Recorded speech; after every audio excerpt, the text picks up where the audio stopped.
Hi, my name is David. Hi, my name is David Holloway. I want to talk to you today about replacing an alternator on a '94 Nissan 300ZX. I don't have too much of a visual. One thing I can show you is my alternator for my car. I had to buy a replacement, and the purpose of me replacing the alternator cause it gives your car an electrical charge. You know, it powers everything in your car from your lights to your hazard lights, your brake lights, your radio, your horn. Pretty much everything in there that causes the whistle, all the bells to whistle. And when the alternator's not going right, you don't get no steady electrical charge. So what my car is doing is that my alternator supposed to put out 80 amperage, but it's been on my car so long, the one I have, it's not putting out but 30, and I'm getting less than half of what the amperage is supposed to be put out. That means that can put you down anywhere. You could be anywhere, and the alternator go out, you're done. Even if you got a good battery, that alternator would charges the car. So it must be replaced. I'm gonna talk you through this. I'm not gonna actually put it on today, but that's what I'll be doing this weekend. And, to charge my car. The alternator needs to be replaced immediately, and can cause battery life, can drain your battery life quickly. You know, you can have a full charge battery, but if your alternator weak, it'll drain that battery easily. It don't take much to drain it, and pretty much, you know, you gotta make sure it's the exact fit for your car. A lot of times you can buy an alternator if you don't know what you're buying. If you don't get exact fit, you might have to do some drilling. So you don't want to do no drilling when you're buying an alternator or replacing an alternator. You need to, go on the internet like I did, and you either go to the dealership or go on the internet. I went on the internet, got mine because I know what I need to do. I work on cars on the side. I work on my car on the side. There's nothing wrong with experimenting as long as it's my stuff. But anyway, first you gotta disconnect the battery.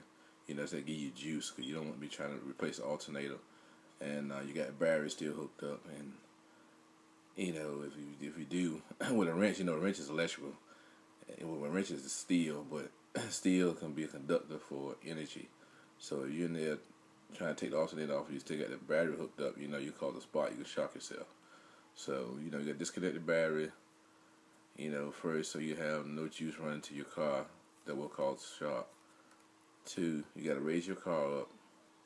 You got to put two jack stands, or you know somebody that have a lift. You drive your car up on on the jack stand, that jacks the car up in the air. Three, you got to lower the splash. It's got a splash shield underneath the alternator.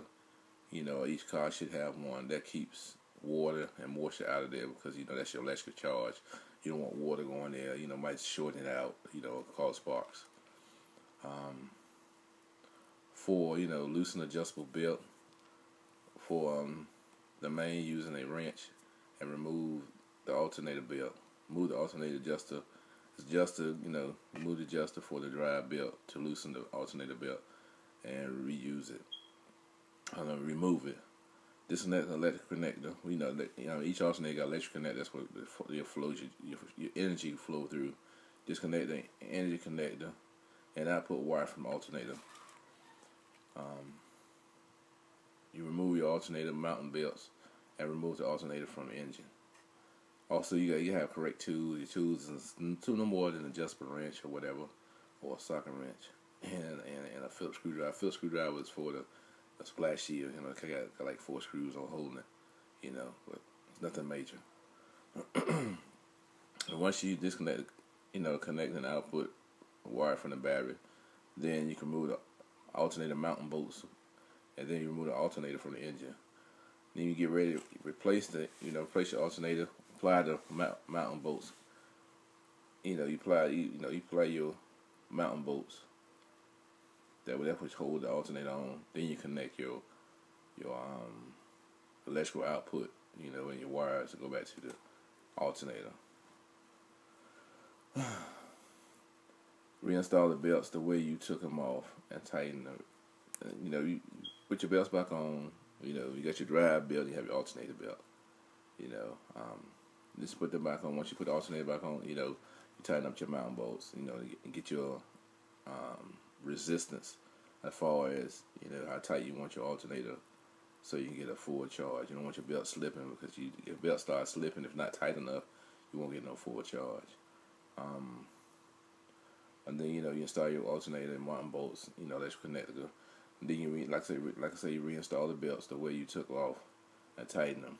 You tighten them up. Then after that, you put your replacement shield on, and you tighten, screw the shields back on. Then, like I said, that shield is for it's called support for the alternator, so you can't get no moisture in there or water or anything. Like you ride over a puddle of water, can't get nothing in. And then you lower the car from the jack stand and reconnect the battery.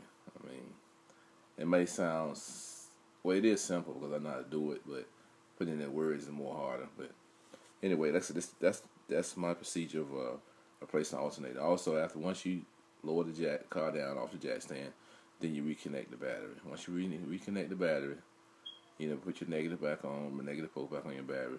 Start it up. Make sure you get your full juice. If you connect it right and you tighten your belts up in the right tension you're supposed to have, not too tight, that you should be getting the whole 80 amperage. This is my video on replacing the alternator. Sorry I don't have no visual. Like I say, replace an alternator, it takes some time and get dirty and greasy. The day is not the day for it. I'm on my way to work. But anyway, I hope y'all enjoyed the video. Thank you.